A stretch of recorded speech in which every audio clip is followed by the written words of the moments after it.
Thanks, Marcel. Thanks for coming Thursday afternoon.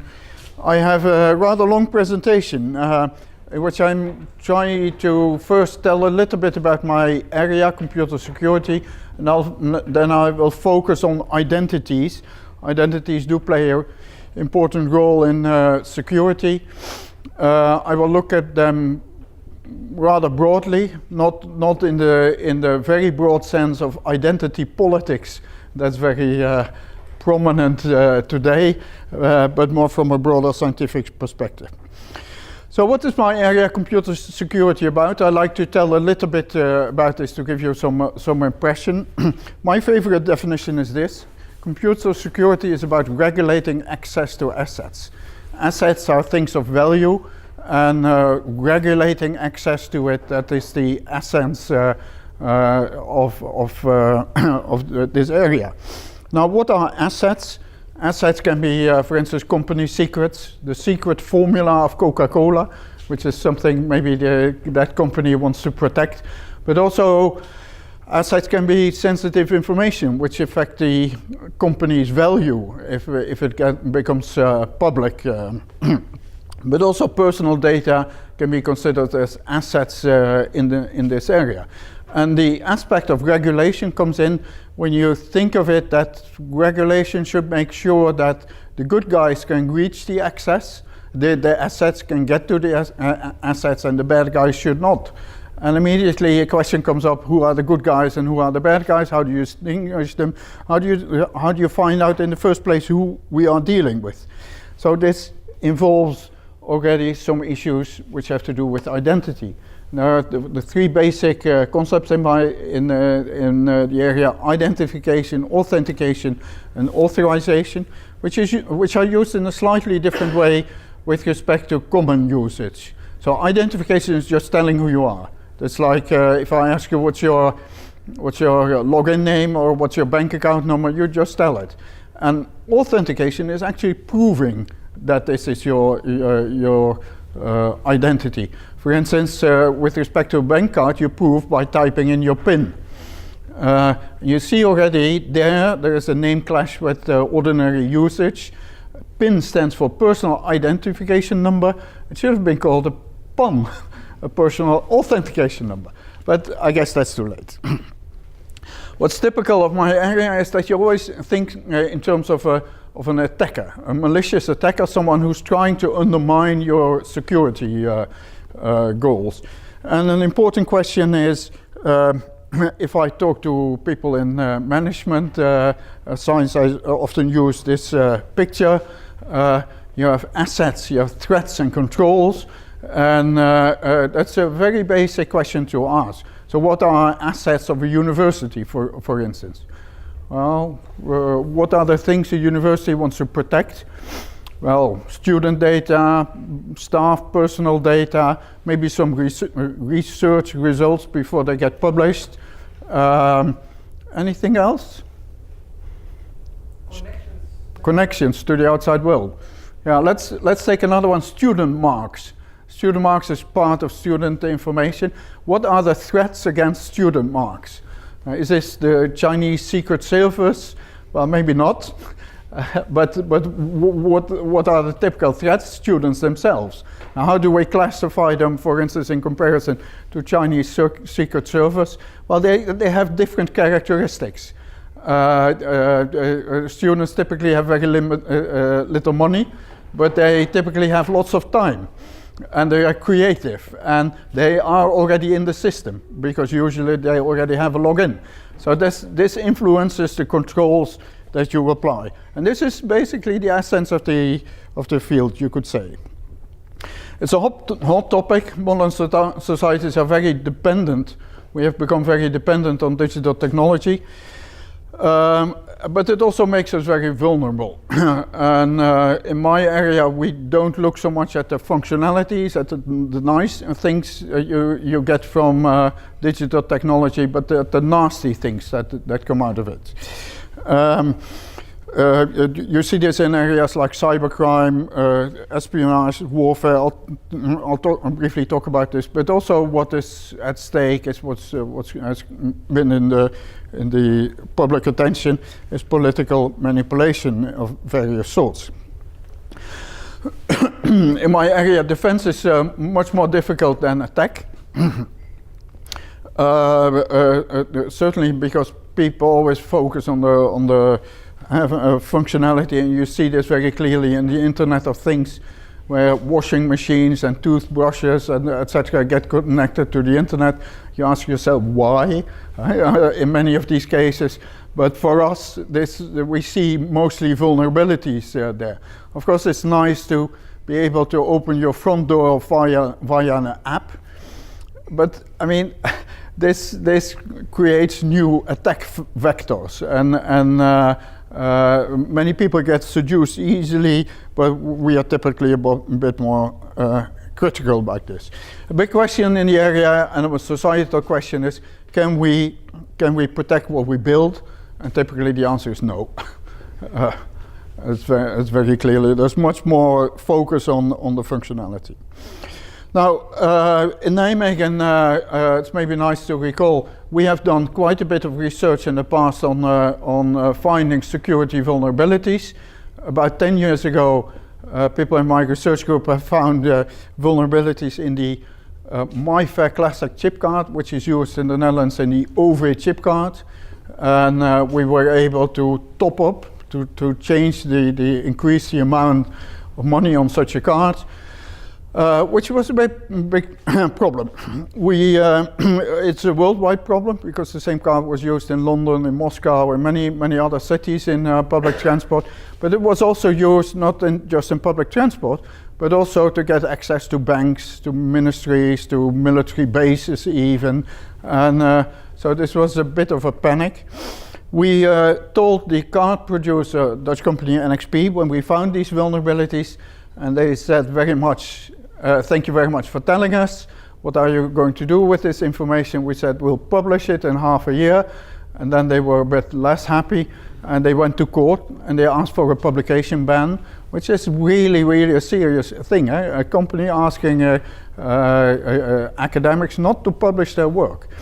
In the Netherlands, luckily, the judge did not impose this publication ban, and also said, well, NXP, you make faulty products.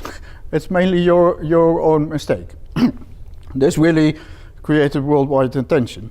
Some 5 years later, we found mistakes in car ignition systems. Modern cars, you can start by just pushing a button, but there is some chip connection in the background. Either you have to have a key in your pocket or insert it somewhere, at least it has to be close to the car. There's communication between this chip on the key and the car itself. We intercepted that, analyzed that. It turned out to be not very well done. We informed the manufacturers of these systems well in advance, but that's a long chain. Before the car producers don't produce these kind of systems themselves. There are specialized companies, companies like Bosch, etc. in between. They sell complete lock systems to this car. It took quite a while before this information reached the actual car manufacturers. And one of them that was heavily affected was Volkswagen. This was before they got a really bad reputation for these emission scandals. Earlier at that stage, they had a reputation already, bad reputation already in our area, because they took us to court. Actually, they went to London to a judge. And the reason was the research was done by three researchers here in Nijmegen, but one of them in the meantime had moved to the University of Birmingham in England. And Volkswagen had noticed, of course, what the judge had said here in the Netherlands, and they knew they had no chance here, so they tried in the UK. And indeed, well, the English legal system is quite different from the Dutch system, and English judge imposed a ban, publication ban. Again, this is quite something, that scientists are not allowed to publish their work, even though it's true. Volkswagen admit it's completely true what's in this publication, but still we don't want this published. Anyway, after 2 years, Volkswagen was fed up with this, and no, we came to an agreement. Yeah? So the imposition of 2 years ban was not by the judge? The judge was said it's an indefinite ban. Indefinite ban, yeah. But after 2 years, Volkswagen was fed up with it because it continued to create bad publicity for them, that they were suppressing solid scientific work. Actually, the work had been accepted at a conference already, and it had to be withdrawn. So we had to write to these conference organizers saying, sorry, we can't talk about it. And actually, the conference, it was a yearly conference, important security conference, and 2 years later, we wrote to them again, and then they decided to accept that paper without further reviewing as a late, as a somewhat delayed publication. Maybe you followed about half year ago, we also came out with vulnerabilities in memory chips. These days, many very powerful memory chips are now available on USB cards. People lose them now and then in the train. So what manufacturers do, they put encryption on those chips itself. It's called hardware encryption. And they did not really do this very well. Someone in my group looked into this in detail, actually with 2 people. And they found big mistakes. One of them is here in the audience, actually Bernard. And we didn't get into legal fight this time, but the world and producers, they really got used to security flaws, which is in a sense a sad thing. We don't only do negative attack work in Nijmegen, we also do constructive things that I'll talk about later. To paint a somewhat broader perspective, warfare is going digital. I like this picture. It says it all.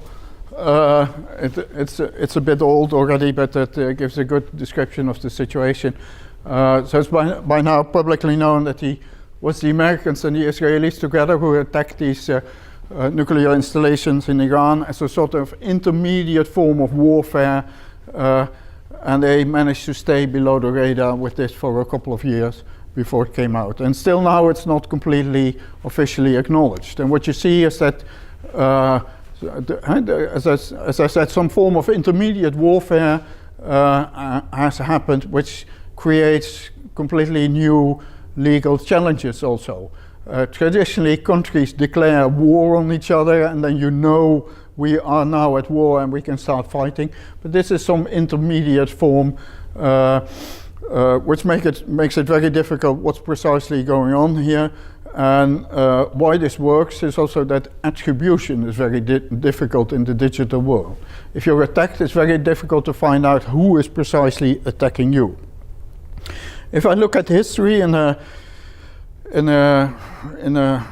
very broad sense, you could say the First World War was the war of the chemists with the horrible gases.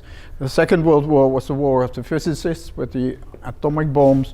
And the Third World War, if any, hopefully not, it will be the war of computer scientists, I'm sure.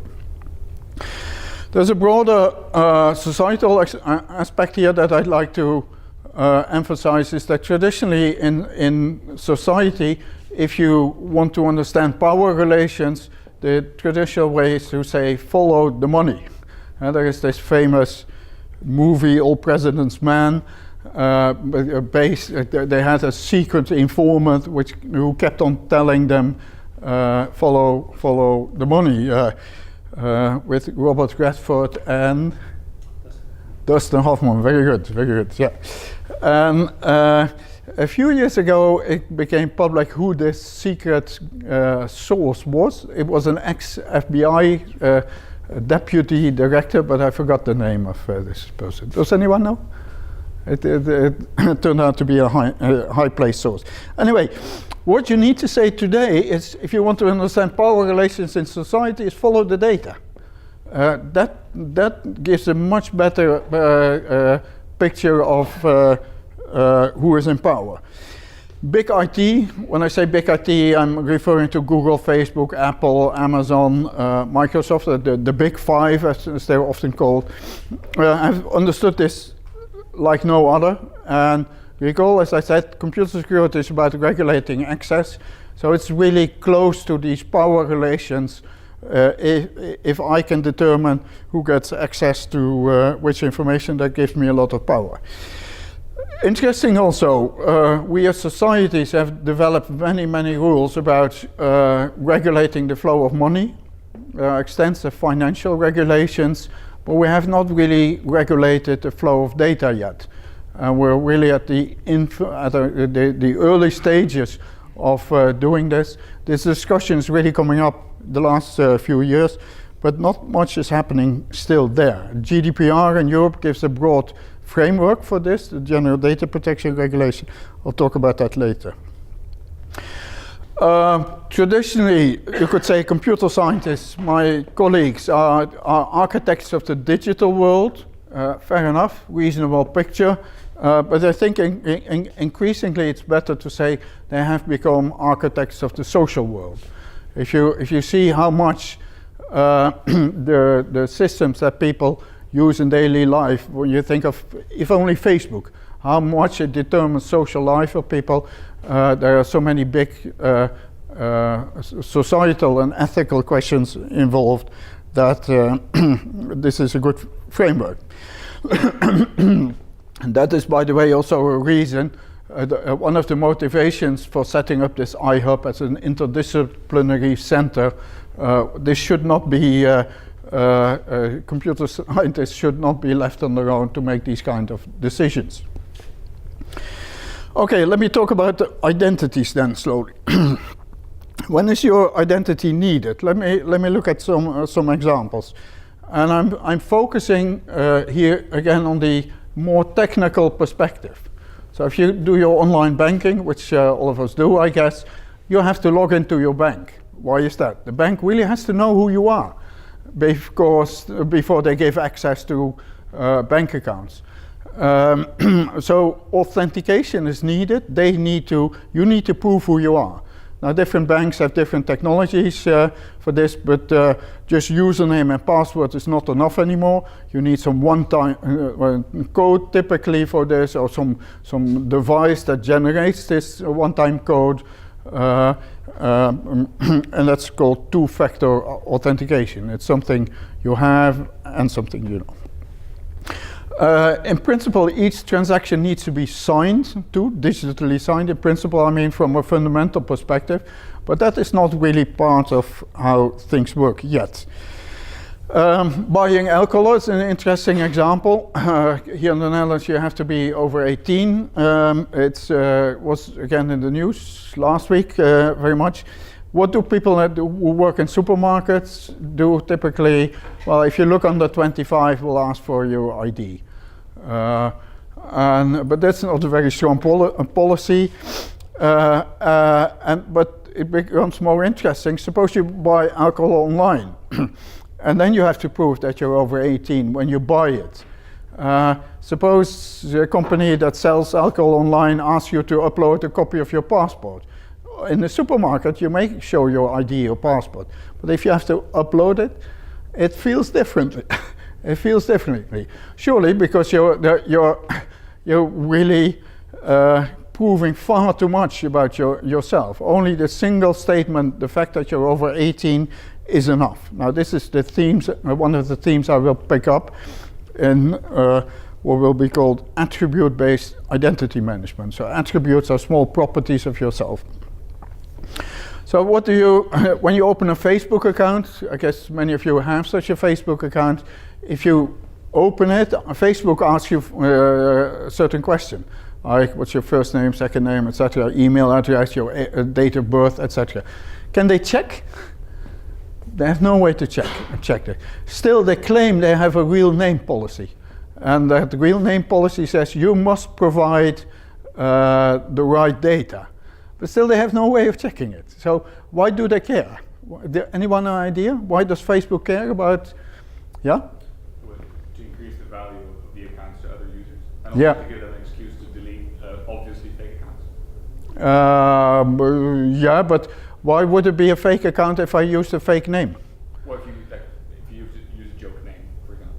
Sorry, if I use a joke name. Yeah, And what if I would use the wrong date of birth? Would they care? Legal perspective. Why? Yeah. Because if you claim to be an adult and in fact you're not, they can't be held liable for keeping track of your data. Okay, yeah. So the GDPR says that you have to be more careful with children in what you show to them. Yeah, that's a valid point. In general, there's a more the economic reason behind this. So Facebook also offers Facebook login. So these Facebook login buttons on many other websites. And then they want to offer this to these websites as a reliable form of authentication. They pretend to offer to these other websites, we provide the real data, which they cannot guarantee, but they like to promote this claim, and that's why they have this real name policy. But isn't there also a commercial interest that if I pretend to be half my age, then they will send me the wrong advertisements and stuff, so I become commercially less irrelevant? Yeah, that might be. That might be. I think that's one of the main reasons. They make more money if the information is accurate. Yeah, but you can even ask whether their behavioral analysis is so good that they find out anyway in which age group you are for commercial reasons. I guess the behavioral analysis is more important for them than the actual date of birth. It might be a starting point, but yeah, good point. If you compare authentication in the real world and the online world, you see significant differences, and it's good to try and understand them a little bit. In the real world, we often rely on context. If I see someone in the street dressed up like a police officer, somehow I believe this is a police officer, without even asking, can you prove that you are actually a police officer? This is interesting. So if you get a fine in the Netherlands for jumping a red light, for instance, you have the legal right to ask, and a police officer catches you, you have the right to ask, can you prove that you're a police officer? And you can say, well, it may be carnival. And so there have been court cases on this, and really you can do this. It's a challenge to try and do this. If you really want to piss this person off, you should even ask, are you on duty? Because if they're not on duty, they're not allowed to fine you. And so you can ask, who's your boss then? I'll call the police officer to find out if you're really on duty. By then, this person may try to, do other things to you, but this is a very basic idea. Now, in the online world, a very fundamental point is these contexts are often missing or very hard to, or very easy to fake. So it's very easy for me to make a fake website that says bank, ABN AMRO Bank. And then hopefully people start typing in their passwords, etc. Of course, there are technical cryptographic ways to protect this with this green bar, address bar, but hardly anyone looks at this or really understands what's going on. I like this cartoon. Interestingly, it's very old. It's from 1993. And this is telling. It says something that certainly in those days people still had the idea that you could be anonymous online. There's a modern day correction which says, how the hell does Facebook know I'm a dog? Well, probably because you behaved like a dog and looked at dog websites and for pet food, whatever. But this is a really fundamental change. A bit more seriously, Napoleon played a very important role in this field. Maybe not so many people are aware of. So this is Napoleon, not at a very happy moment it seems. But what he did in the countries that he conquered, he introduced citizen administration, a centralized citizen administration. And he needed this to get soldiers for his armies, his huge armies, so that he had some idea of how many people lived where and how many soldiers he could extract. This never happened in Anglo-Saxon countries, especially in the UK. And I don't know if you're aware of this, but well, we on the continent are used to the idea you go to your municipality and they have some database and they have all kinds of data on you. If you go to a municipality in the UK, they have no such thing. And it doesn't exist. It's really identity anarchy there. So if you have to prove where you live in the UK, you have to bring an energy bill or a library card or a phone subscription. And if they all contain the same address, then some other organization is at some stage willing to believe that you live at this address. But it's really, I see some people smiling, but really for us on the continent, it's almost unimaginable that that doesn't exist. In the US, it's similar. If you have to prove your identity in the US, the most used means for this is a driver's license. Most people in the US have this. And this is how you prove who you are. Of course, in the US, relatively few people have a passport in comparison to here in Europe. And well, this I explained in continental Europe, but I think there's also something deep behind this related to the fact that people in continental Europe have more trust in institutions. And the fact that the state organizes certain things for you, whereas in the UK there's really more anarchy in this sense. And deep down is identity anarchy. And maybe this is also deep down related to Brexit. Right? We do things on our own. We have our own way of doing this. Basically I told you this already. And it's very interesting if you look at this that there are clear differences between countries, how they organize identity. We in the Netherlands have this BSN, Burger Service Number. This is a government issued number to each citizen. That does not exist in the UK. Well, okay, that's clear, they have a complete anarchy. But it also doesn't exist in Germany. You would think Germany is a well-organized a country, but they have a sensitive history when it comes to state power and abuse to state power, and these kind of things are much more sensitive. At the local level, I know there are some things like this, but there is no national identification number. I hope you agree. Well, I know that. So as soon as you start, you get an identification number. Sorry? So as soon as you start working, you get an identification number. When? As soon as you start working. So As you start working. Ah, okay. Then you have an identification number, but they recently introduced that, so I don't know what to do with that. Okay, and that's a national number or lender related? It's national. Okay. Thanks for telling me. I didn't know that. In the US, you get a social security number. Yeah, that's true. So it's also work related there. But is your social security number on your driver's license? Do you have a way of proving these kind of things? How does that work in Germany? How do you prove what your work number is? I recall I got a letter from the government that told me what my number is, but it's not written on my identity card. Yeah. So in the Netherlands, it's written on your identity card, which is controversial as well. They want to change this into a QR code because the numbers may get abused quickly. But you see, there are lots of sensitivities already about these kind of identification schemes. In Scandinavian countries, they have such numbers which can be used both in the public and the private sector.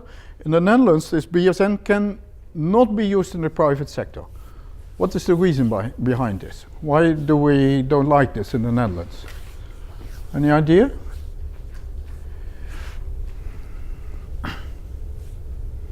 Privacy protection.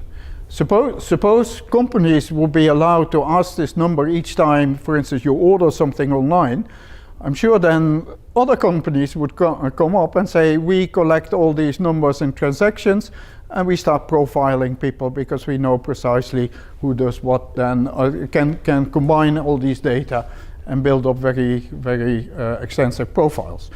I don't know if originally 20 years ago, roughly 20 years ago, when BSN was introduced, they were so fully aware of that already, because this has exploded with the internet now, but I think deep down that was the reason, yeah? Is this because of specific laws about the BSN number, or is it about general laws about profiling? No, it's general laws about BSN. So in the Netherlands, there is a wet BSN, which precisely regulate which parties can use BSN, and this is very precise up to absurd levels at some stage. So it may be BSN may be used in healthcare, it may also be used in health insurance, but not in general insurance. So you have some insurance companies that offer both healthcare and your simply, let's say, damage insurance. And then if you have an account there for your healthcare insurance, you may log in with DigiD, which is BSN related, but for your damage insurance, you may not log in this way. Sorry? Huh? It might also have something to do with the, let's say, the discussion on a central registration number, which was a kind of a dispute in the 80s already. In the 80s, yeah? Yeah, of the last century, by the way. Yeah. And, this was a kind of a discussion which was very much focused on whether there should be one central number that would be used by both public and private institutions, and in the end the BSN arrived, or basically the social number, no, the fiscal number first. It was first called Sophie, Sophie, and then it became the number. But I remember also from discussions from those days that now and then the argument of the war popped up, right? But that's a different discussion. We also had a quite extensive debate on the census. Sure, but that's about state control, and the war argument. Yeah. Okay. Okay, let me talk about attributes then. So attributes are small properties of people with some level of stability. Here are some examples. Your given name, your family name, your physical address. It usually is stable to some extent. Your email address, date of birth, really small properties that characterize you in some way. And they can be distinguished from larger records. So your medical dossier, that's not an attribute, that's really a dossier. Right? And the idea is in this area that you use these attributes for authentication.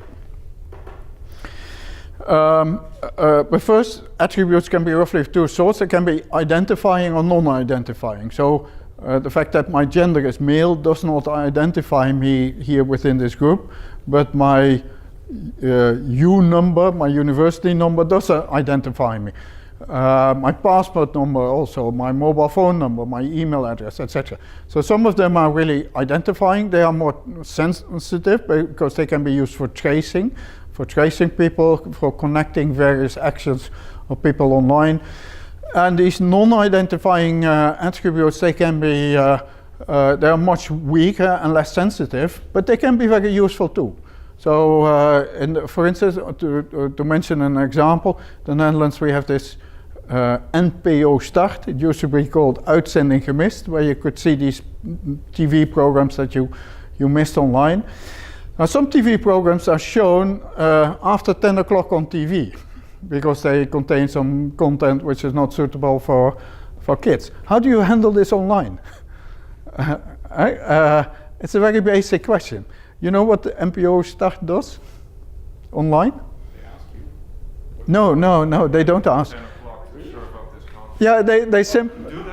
they simply also restrict to 10 o'clock in the evening. They think, yeah, you see already that's ridiculous.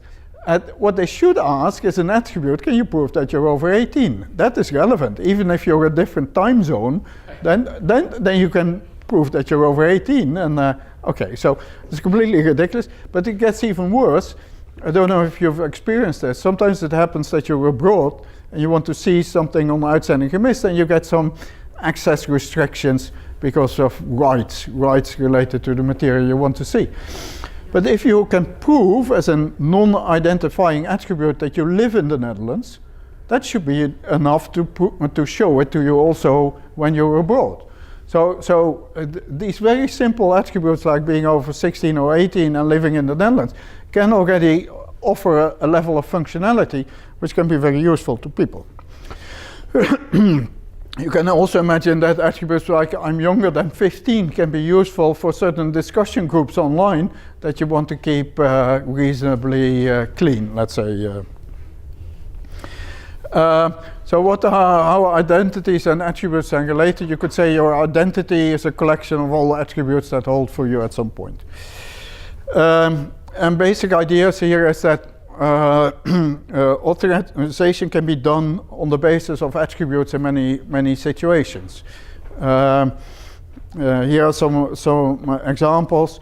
So if you can prove that you're a student, you may get some reduction for a haircut or whatever, and you don't have to show what your student number is, just the fact that you're a student should suffice in such situations. Interestingly, this new regulation in Europe, the GDPR, the General Data Protection Regulation, requires data minimization. So this use of attributes is one technology that helps to comply with the law. And in different contexts, you can show different things about yourself. If I want to buy a book online, I have to show my address for delivery, my bank account for payment, maybe over 16, the fact that I'm over 16 if it's a certain kind of book, but that should be enough. Right? And in different situations, I reveal other things to about myself. When I'm talking to the government in the Netherlands, I typically reveal my BSN. For them, that's enough to know what's going on. Now, what we've done in our group here in Nijmegen is built an app for this.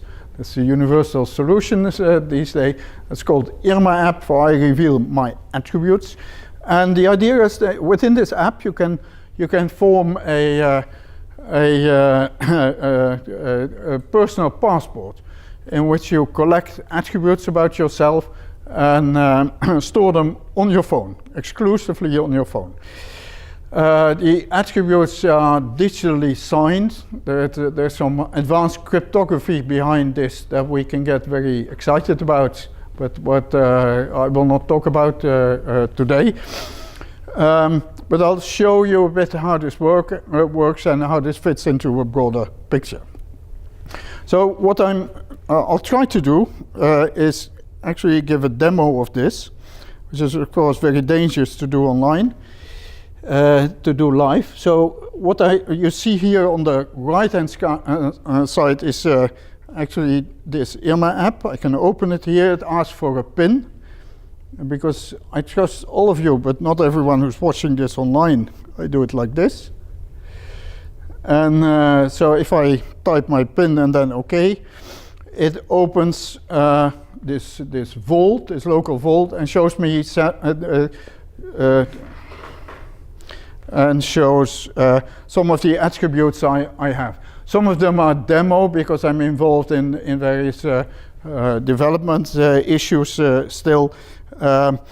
Again, because this is recorded, I'm not going to show sensitive things, or maybe you want to remove from the recording something. So what I can show here, for instance, attributes coming from SurfNet, which are my university attributes, and I guess you can recognize the structure in here. That's my name, that's my U number, that's my email address, etc. I have various of these collections of attributes. There are addresses here. You see it's issued by the municipality. There are age limits, which I'm happy to show.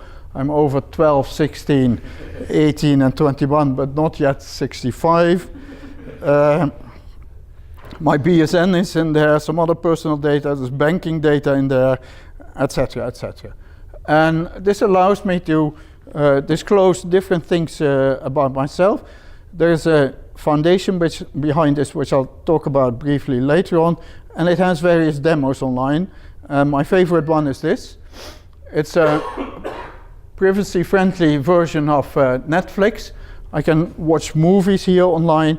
You see some of the movies, if I select them, they have age limits. So this one is 16, this has no age limit, this one has no age limits, this is 12.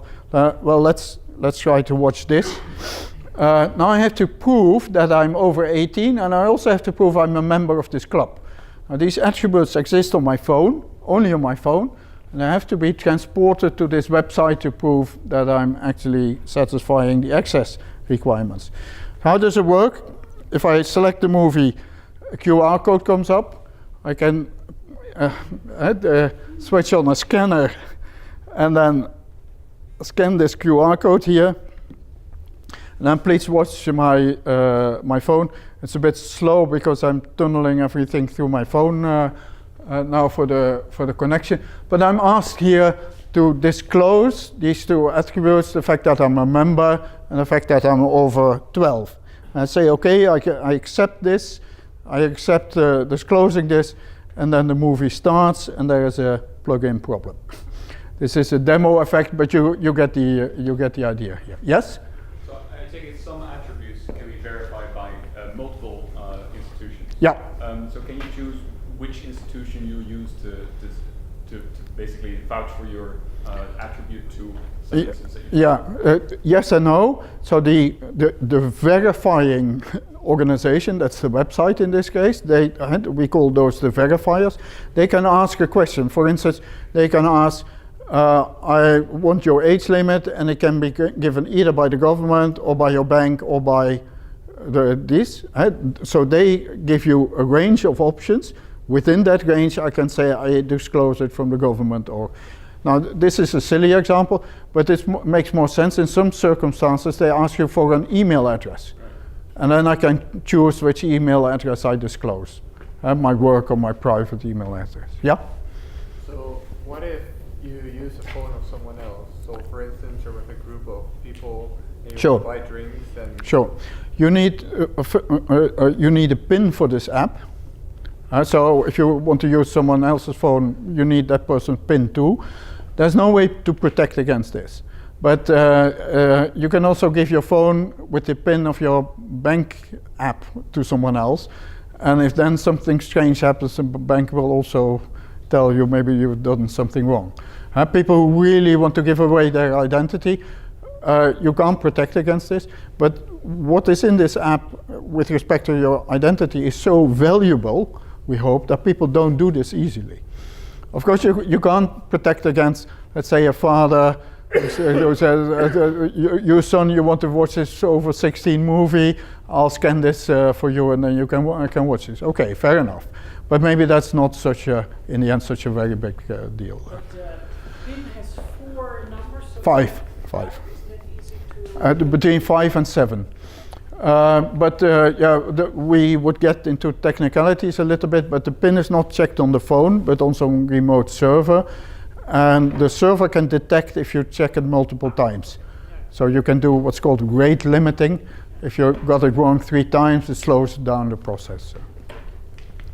Let me show you one more example, because that's important for what I want to show later on. You can also put signatures with Irma. And I'll give you one example. I'll show you how it works, and then you can see when we progress. So this website asks me to sign something. Now please, I scanned the QR code. Now please watch my phone. And again, please delete the data that come up here. So my phone shows a certain text that I'm asked to sign. This is all fake. But I'm asked to sign here something in my role as a university staff, and the attributes I use is my full name, the fact that I work at ru.nl, that this is my email address, and that I'm an employee here. So the attributes determine the role in which you put the signature. Now this is very powerful for several reasons. If I say, okay, I want to sign this, the website echoes what I just signed, but what's behind here is that this website receives a cryptographic object, which is a formalization of a signature. And if the inspection comes here at the university and asks, are these exams properly signed by authorized staff? You can just show them these objects and the inspection can verify all these signatures electronically and then establish the appropriateness of these procedures. So that's very powerful. But also if you have different attributes, for instance, a doctor's attributes, in the Netherlands, doctors are all registered in a register called BIG. They have their own numbers, big numbers. If you sign with such a big number, that gives certainty about which doctor did what. So, for instance, prescriptions can be signed in this way electronically and checked along the way, which again is very powerful because many situations, prescriptions are still done via faxes. It's really, so there is room for improvement here. Any questions about it? Yeah? So was SurfNet involved in the transaction that we just No, saw? no, no. So was it a single time verification with SurfNet and then you can just... Yeah, I'll talk about that later because that is a very fundamental point. Yeah, thanks for bringing that up. Okay, further questions about this? Yeah? So, to me it seems like you're eliminating a part of data storage with external parties. Yeah, I'm coming to that. Come on, please be patient. Because that will be an important point in the rest, yeah. And then feel free to ask your question again if I have not addressed it. So what is the idea behind IRMA? So you collect from various sources from this side. You collect data, authentication data, attributes into your app, and then you can disclose them later to other parties. What's the history behind this? So here at this university, we've been working this for almost 10 years. Several people did their PhD on this. We built some prototypes, etc., etc. Since 2016, I've set up an independent foundation, a Privacy by Design Foundation, which now runs the technology and tries to really get this approved, get this up and running in the real world. We professionalized a few things, the implementation, etc.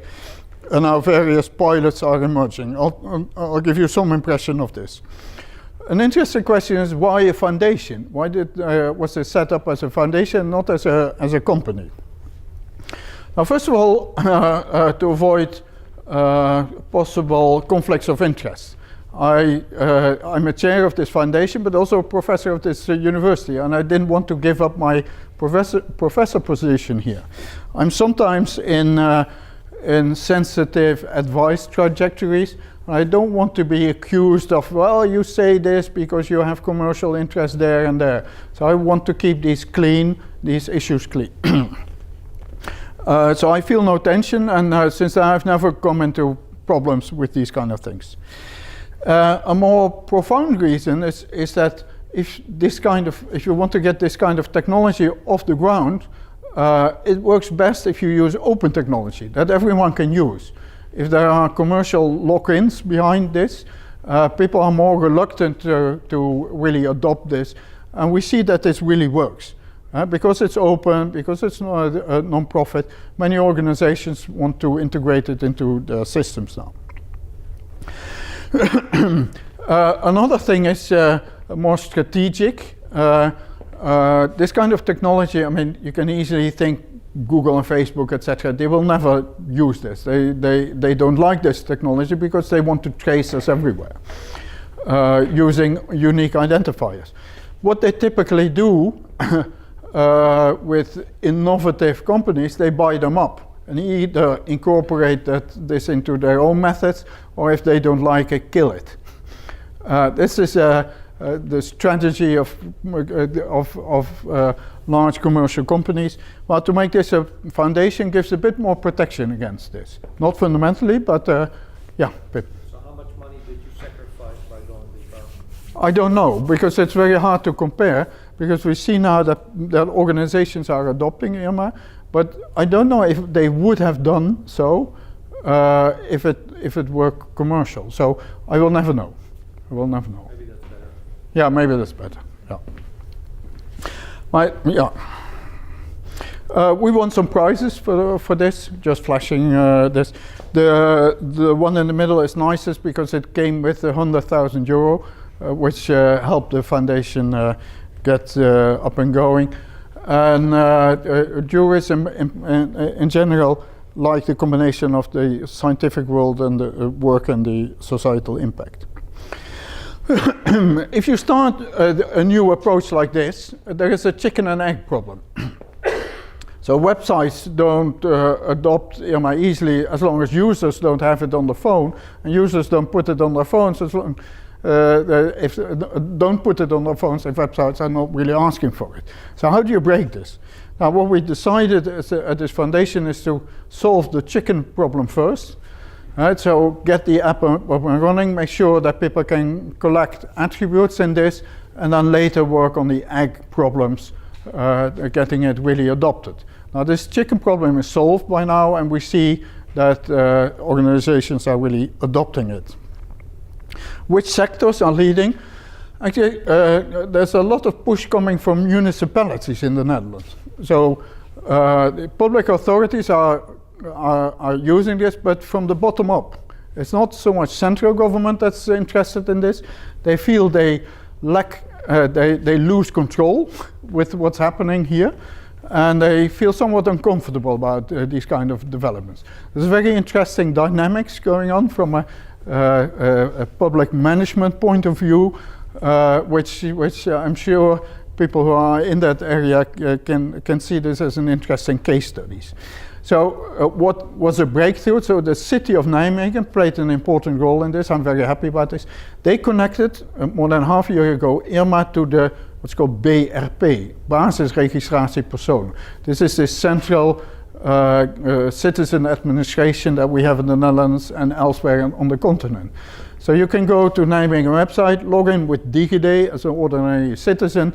Then the municipality collects some 20 attributes from the administration, your first name, your last name, date of birth, where you live, your BSN, etc., and puts it in your phone, provided with a signature on it. Now this is a strategic breakthrough. And Nijmegen does this for everyone in the Netherlands. So even if you live in Arnhem or Amsterdam, you can log in there and they offer this. They do this for legal reasons, because in principle, municipalities cannot limit their services to their own citizens. They should offer it in principle to everyone. This is really a big breakthrough, and the cities do this, or City of Nijmegen does this, precisely because the attributes are stored exclusively in the phone. Because they really say, we give it to the citizen, and we don't give it to some company that says they're acting on behalf of the citizen. We give it directly. Healthcare is a sector that woke up after this, because in healthcare in the Netherlands, BSN is often used, and getting access to BSN is difficult, and now they have a new channel, and I'll flash some examples of this. In healthcare, this is extremely useful, not only for authentication, but also for signing. So for instance, doctors signing prescriptions, but also patients signing consent for treatment or for sharing data of various sorts. Education is playing a role, so SurfNet in the Netherlands is involved in these kind of developments. Frank. Web shops are a bit slower in picking this up. Here, just to give you an idea, this is what it looks like if you go to Nijmegen web page, where you can log in and get your data. This is a portal called helder.health. It's a portal for GPs, for general practitioners. It exists since half a year or so. You can exclusively log in with IRMA here. So this is being picked up. There's a consortium of ICT companies in healthcare behind this called nuts.nl. This is another company, iVido. They do in healthcare portals as well. They have, you see on the left, a standard login, which is your username, password. In the middle, they give you login with IRMA, and they call it secure login, which we like very much. If you see carefully, It works both for patients and also for doctors, for health professionals. VGZ is a health insurer here in the region, is using this now. This is a test page. They have not gone live with it, but they use it for mandating, which is a very big issue in healthcare. I don't have the time to explain that in detail. Let's zoom out and take a somewhat broader perspective. Yeah? So, if commercial companies or like retailers have to pop into the system, what's their incentive to minimize data collection? The law. Okay, so yeah, the GDPR. Yeah. So I've talked about identities and attributes. There's consensus in the field that attributes are a good idea, a good way to handling identities. But an interesting question is, if you do this, where do you store these attributes? I've emphasized a few times that we store them on the phone, but there are basically two ways of doing this, which are called centralized and decentralized. And I will explain this to you schematically. And this is very important conceptually beyond just the technicalities. The centralized model is what Facebook uses. I'll explain it as we go along. So suppose you as a user want to log into some website. What happens is this website redirects you to Facebook. Oh, I'm hitting the wrong button. So the website redirects you to Facebook where you have to log in. You have to authenticate then. Then Facebook tells the website who you are. So it goes via Facebook. If you go to another website, you redirect it again to Facebook, you log in again, and Facebook tells you where you are. You see that Facebook is constantly in the middle. All authentications go via Facebook. The banks in the Netherlands have a similar system called IDIN. All authentications go via the banks. In Belgium, there's a similar system. It's called It's Me. It goes via telecom companies. The banks use this centralized system because they can charge for each authentication. They see each authentication coming through their system, and they charge the website for this. And they charge somewhere between 20 and 50 cents per authentication. Websites have to pay this. It's a really amount of money. A big amount of money. Facebook does it for free. Why does Facebook do it for free? They're so good. Because they're so good. They don't need the money. No, but seriously, it's good to understand this. Why does Facebook do it? Profiling. For profiling. Yeah, for the data. They do it for the data. The data is so valuable for them that they can know even more about us, where we go online, that they're willing to offer these kind of services for free. Now, what's a decentralized model? This is the model we use in IRMA. As a user, you go to such a provider and you get attributes. Let's say the provider is here, Municipality of Nijmegen. You get your attributes. If you go to a website, you prove it directly to this website. You go to another website, you prove it directly. There's no one else involved. Does this address your question?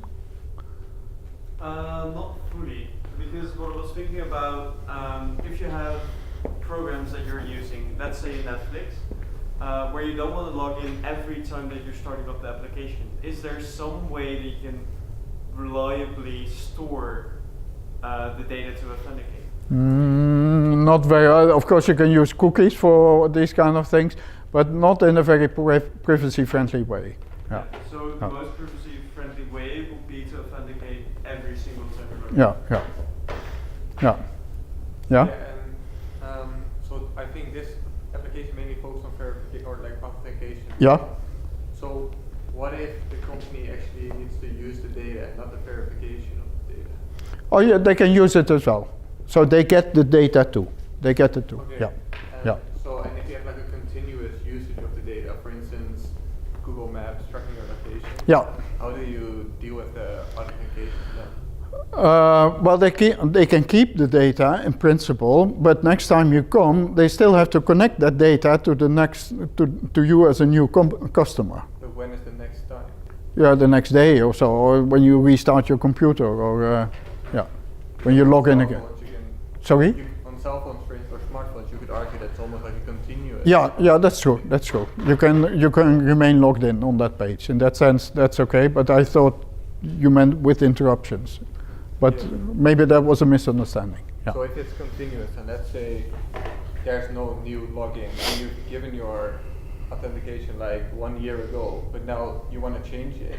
Yeah. But you've already given it, and it's continuous then. Yeah, but you see that these companies are also interested in getting fresh data. What I mean is the data stream is continuous, right? Yeah. So they get the fresh data. No, but I don't know what you mean by continuous then. In the sense that, so you don't want to give your location, if you give your location every, I don't know, half a second, you don't want to have to authenticate it every single time, Yeah, okay. So you'll probably say, well, you just do it once. You authenticate once, and then separately there's a stream of GPS data going to the website. Where you like cut off a session like that. Okay.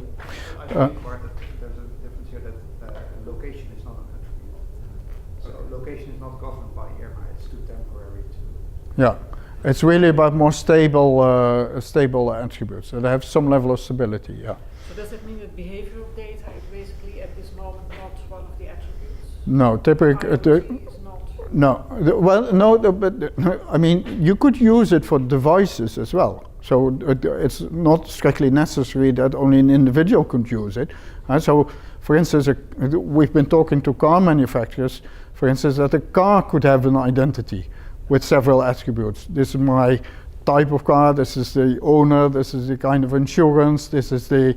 but for instance, if a car gets charged, the car and the charging station could somehow settle the payment themselves if the car has an identity. Yeah. But so there can be some behavioral form involved. So, for instance, eBay or Marktplaats in the Netherlands, they could issue an attribute that you're reliable, let's say after 10 transactions. Yeah, but with behavioral data, I mean, for instance, location data. No. Not these kind of stream-based data, not for that. There were two questions. You first, yeah? So a real quick response on this, because if eBay does that, then they have no way to retract that attribute, right? That's true, Yeah, that's true. So but the other point I wanted to make is that this is so the decentralized version that you're showing here is basically exactly what we used to have with passports. Yeah, absolutely. Yeah. Except of course, everybody knows it's better because you can choose which attributes to deal with. But so you have to convince the attribute providers that the app you created is as secure as, for example, a passport. So but that's our business. That's our business. Yeah. That's all. Yeah, how do you make sure that the company only asks what it should? Yeah, that's a good point. There's a law about this. Again, this GDPR requires data minimization. So if companies really start over asking, you can complain about this to the Data Protection Authority, and that should put a limit on this. But if I want to get a BSN, something like this. Now, but for instance, BSN is governed by law. So, for instance, if I don't know, some book company starts asking for your BSN, they're breaking the law, and so they will get fined seriously for this. Yeah. But for instance, there is a scheme manager who decides which attributes. So if a website asks for 4 attributes, then there is the IRMA developer behind that has decided this website. No. The websites are completely free to ask whatever they want. The user has to consent on his or her phone. So if the website asks for 4 attributes and you consider that not necessary, so you say, okay, you can get 2, and then the website says, okay. No, there's no negotiation at this stage. So it's all or nothing that you agree to. Of course, the system can be extended at some stage with some level of negotiation. What we have been thinking about is let's say 2 level of requests, absolutely necessary, and preferably that you want, but I'm losing a lot of time. I do like the discussion, but I'm not getting anywhere where I wanted to go. But you're the chair. You have to stop me at some stage. What I would like to emphasize, all of this is highly politically sensitive. Let's go back again to this, these 2 models.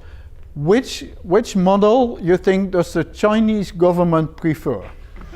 The centralized or the decentralized? I mean, asking the question is already clear what it is. It's very much about societal control about what people do.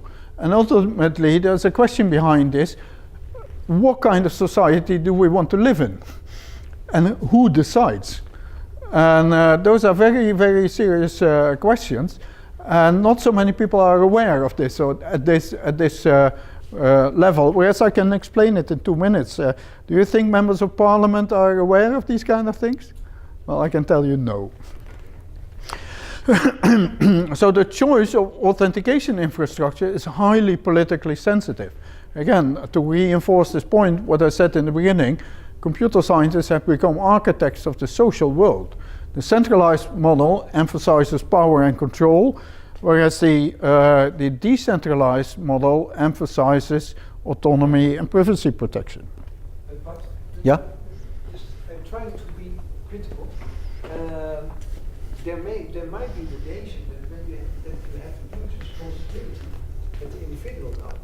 In the older model, you have responsibility at the institutions, and now you lay huge responsibility at the individual to manage its own identity. Yeah. Are there possible disadvantages of that we ask too much from the Yeah, well, that is a very interesting research question with a wider perspective that would fit very well into iHub. And I certainly know for sure that some people don't like to manage all of this. But usually what I use as a comparison, we all sort of learn to manage apps on our phone. Right? So some people have very basic apps on their phone, and others have a lot and change constantly, etc., etc. Well, a similar thing will have to happen here. And in modern digitized societies, I think to some extent we will have to learn how to deal with identities in a certain at an explicit level. But certainly, in our kind of society, we give people, individuals, lots of responsibility. We give them a responsibility to vote. And indeed, sometimes people deal with that responsibility in a rather problematic way. Yeah, certainly. Did you until now meet any difficulties at this level that individuals failed to manage it in a proper way, or not? No, not yet. So the usage is not wide enough to really do this. What we are spending more and more time and effort on is on usability studies. So on how to design the interface in such a way that it's understandable for people, that it's intuitive, so that they understand what's going on when they press OK here. This is an area in itself. This grew out of technical work of people who just like to do the programming and were happy when it ran on a command line. But there's much more to it. We're certainly shifting attention in that direction. Yeah. Still to spend more time on the discussion, but if you say central, it doesn't mean that it should be monopolistic central. There be many different centers that somehow organize their own system. Yeah, but Facebook is not. Facebook is another example. But there may very different ways of. Yeah, but I don't see examples of that yet. Theoretically, that's possible, but. Yeah, I like to press on, unless you say I should continue another time, but I like to put this in a little bit of perspective. When we look at the US, Europe and China, and we look at the world's platforms. So if you look at the US, we have all these big, huge platforms like Facebook, Apple, Google, Uber, Amazon, Netflix, etc., etc. What you have on the Chinese side are three dominant platforms, Baidu, Alibaba and Tencent, collectively known as BOT. What do we have in Europe? What's the what global platforms do we have in Europe? Spotify, yeah. And Spotify is the it's the only one. It's a bit pathetic. What are we doing? What is wrong in what we're doing?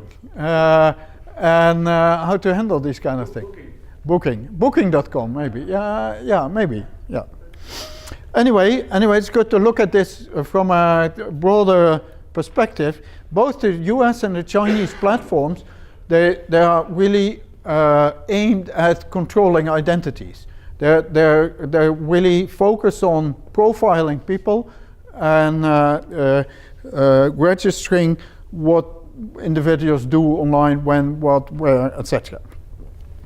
The US platforms have mostly commercial reasons for doing this, trying to manipulate people in a commercial way, but we see now also that this is used for political manipulation too. The Chinese platforms are much more driven by state control. And you see this, for instance, clearly in these social credit scores, that if you misbehave, your children cannot go to university, or you cannot even take a plane, or whatever. All these systems, they work on the basis of a unique identifier that is used to track and trace people in whatever they do. So it's very much related to societal power, control, and dominance. What you see after the Cambridge Analytica scandal, certainly in Europe, there was a widely shared feeling that we need a different kind of IT. What does it mean? Sometimes you heard things like IT in which European values were embedded. Of course, you can discuss for a long time what European values are, but certainly, let's say, they were not embedded in the Cambridge Analytica stuff. And ultimately, all of this is very much a geopolitical matter. Again, where you have commercial drives in the US, state-driven developments in China. What do we have in Europe? Maybe civil society can play a bigger role here in these kind of developments. It's maybe something we should emphasize more. Let's go back to Irma then, because I see this as something that's coming out of the international or civil society. In the interest of time, maybe I'll skip this. It's available worldwide. You can find all this data. It's going. I can tell a bit about privacy, but maybe it's nicer to tell a little bit about iHub and connections there. So iHub in itself will as we've designed it, will contain 2 parts. A research part and a laboratory. The laboratory in the sense like physicists or biologists have laboratories, but then in ICT. Now the interdisciplinary research will be mostly done by researchers from various faculties who are delegated to iHub for part of that time. The precise research themes will be developed in the course of this year, and we have some funding to assign to support this with some PhD and postdoc positions. The laboratory is meant to do things like this, like Irma in its early stages. Things that come out of research, you develop it there to a certain maturity level that it can go outside university, but also to support certain research activities. Monique was talking last week about her research in which apps play an important role. So this kind of app development can also be done in that laboratory. Let me tell you a little bit about my own ongoing research applications because that gives some idea what I'm working on. So one is called Encryption for All. It's an MWO application which got through the pre-proposal phase, and I'm preparing now a final version. It's about adding encryption to this Irma app so that people can use it to encrypt their communication with their doctor, or etc., in an accessible way, in an easy to use way. So it's a combination of technical work and usability studies. Just to give you an impression. The second one is about what can you do against fake news and deep fakes, and I'll tell you a little bit about this second one. It's done with 3 people from communication science. It's now in the pre-proposal phase, so it's still completely unclear what will happen to this. Both proposals involve around 750,000 euros of funding, so substantial funding if they get awarded. What about fake news and deepfakes? Now, what is fake news? It's deliberately spread misinformation. And here's one fake message that played a role. You probably all heard this, Hillary Clinton was a killer or whatever, I don't know. And it can echo and really have a huge impact. Deep fakes are modern AI techniques for manipulating videos or creating videos where well-known people can be made to say something which really looks like as if this person is saying this. And this is a very, very dangerous technique. So I'm showing here as an example. Suppose a video pops up where our Prime Minister, Mark Rutte, is extremely negative about Islam. That can have a huge societal impact. And you want to be able to react to this quickly, and this is one of the issues. Or for instance, here the example is Trump announcing in a video that he will send the entire fleet to Korea. Well, maybe that may be a reason for the North Koreans to start shooting before the fleet gets there. So it can have a huge destabilizing effect, societally, economically, but also politically. And a big question is how to quickly and reliably react to these kind of things. That's a big issue, and I know many people in government are very serious about this. Can we find techniques for doing this? Now, I should warn immediately, there's something called confirmation bias, which means that, I mean, some people are simply willing to believe, and so willing to believe that the Pope supports Trump, that there's nothing you can tell about this that somehow prevents them from stopping believing this kind of message. Now, what you see is much research is going on now, AI-based research, that tries to detect in these deepfakes whether it's genuine or not. Now, this is an AI battle. This will be a cat and mouse game, and I don't know if that will offer the solution. What we offer as a solution is actually basically a very simple one. Let's digitally sign messages. Let's start digitally signing messages. It's an ambitious plan, but can I explain this slide and then I'll come to you. So suppose that if serious news outlets and newspapers, etc., and authorities would digitally sign whatever they put online. And also if individuals, when they take a picture or a video, they can sign it on their cameras already. Yes, I took this picture at this time. If that is done systematically, and this is a big if, of course, but if you then see some video of Mark Rutte saying these kind of controversial things and it's not signed, we can all say, oh, it's not signed. Let's ignore this. Let's ignore this. Will this work? Well, a big question, but at least it is a serious attempt to address these kind of issues. Let me tell you a little bit about this. What does a digital signature achieve in a technical sense? Two things called source authenticity, so you know where it comes from, and also source or message authenticity. The message has not been changed since it came from the source. Both issues are really important in fake news. What is the essence of this approach? You don't focus on the veracity of the message, whether it's true or not, but you focus on the authenticity of the message, so that you know where it comes from.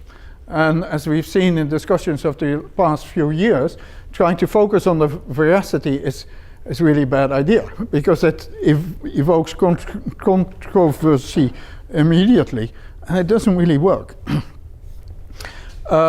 What you could say from a broader perspective is that signing things systematically is a way to go against what's sometimes called institutional collapse, that for people it's very unclear where something comes from, and that the different roles and authorities of institutions in society are undermined because everyone can say things.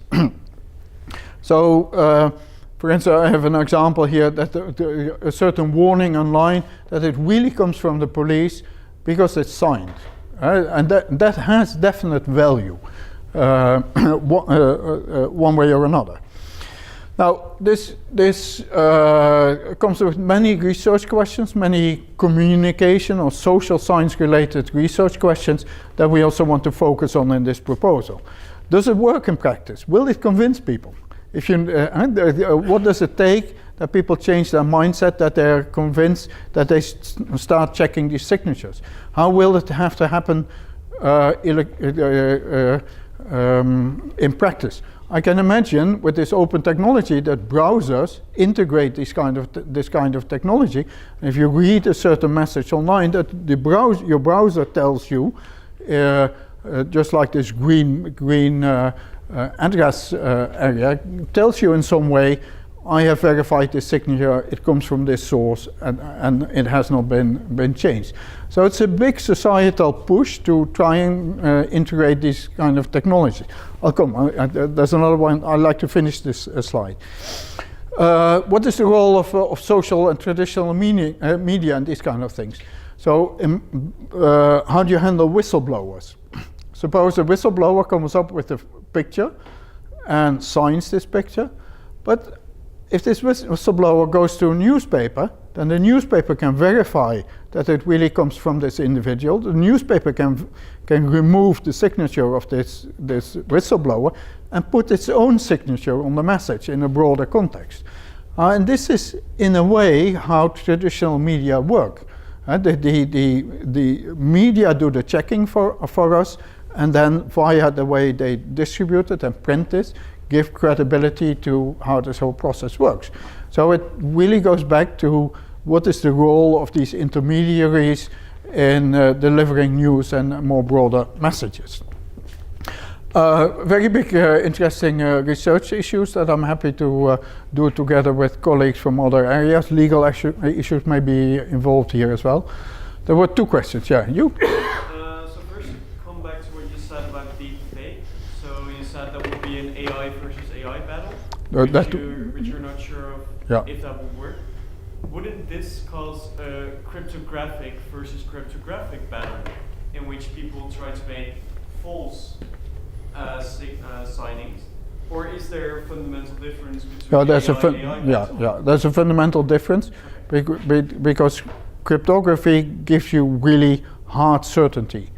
And in the AI world, you typically work with probabilities. It's so likely that this has been manipulated. With cryptographic techniques, it's 100% sure or not. Yeah. Okay. Yeah. Yeah, I really like this part, but I think there's an issue that may be a topic for discussion, where the point is that if some institution sends out a message, they can sign it, like the police, that would work in this case. But usually fake news is about someone, it's not issued by that person. Sure. So it's not really about the source, it's the very source is compromised. So you have to so for example, the image of Mark Rutte talking about Islam, for example, would have to be signed by Mark Rutte and not by the person. Sure. So let's say the press office, the voorlichting of his ministry has to sign this. So what we propose in here is also that some of these ministries start using this experimentally. Or for instance, the police starts using this experimentally. And then let's see if it gets picked up. So it's a big gamble, but think big, yeah. Sorry, he was first, yeah. Pim. I mean, it's an interesting idea, but I'm also a little bit worried because it also means like I as an individual have to produce my own signature in order to authenticate that I was the one that witnessed something, like an incident on the street or something? That could be. But then there are situations where I may not want to do that. And precisely. Well, then you don't sign. But the societal relevance of the message I mean, you mentioned whistleblowers. These are very clearly people that have to protect their identity against a certain group, and then still want to get the message out.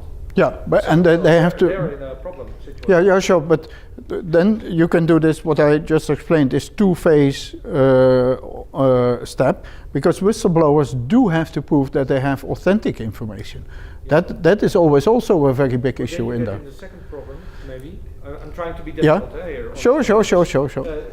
Because if you grant certain institutions the power to change signatures, remove them and replace them by others, how are you going to control who has that capacity? No, but anyone can do that. But if you, that's in the technology. But certainly it comes up with a question comes up. What will Facebook do? Will Facebook keep the signatures of the people who took a picture with the signature? You upload it to Facebook. Will Facebook keep that same signature on it? Probably they will, because then the responsibility lies with that individual. And re-signing is sort of endorsing it. But then doesn't that become a problem like, okay, so I want to put in some fake news, and I take someone's signature. No, you cannot. You cannot take someone's signature. That really, the technology is such that it really has to come from you. Yeah. And it's unique for every message. Yeah. So you cannot copy one signature. But how come I'm not back then in the first horn of my dilemma, the whistleblower that wants to remain anonymous? Yeah. So suppose I'm a. Who do we give the power to replace signatures? Everyone can do that. Everyone can do that. Your signature isn't worth anything anyway. It's the signature of NOS that might be worth more. Like I wouldn't believe my signature, or well, I would, but you all wouldn't. But then if someone reliable to signature. Yeah. If this university digitally signs its diplomas, sorry, then they. So Fox News is believed by a lot of people. Yeah. So they give their signature, and your.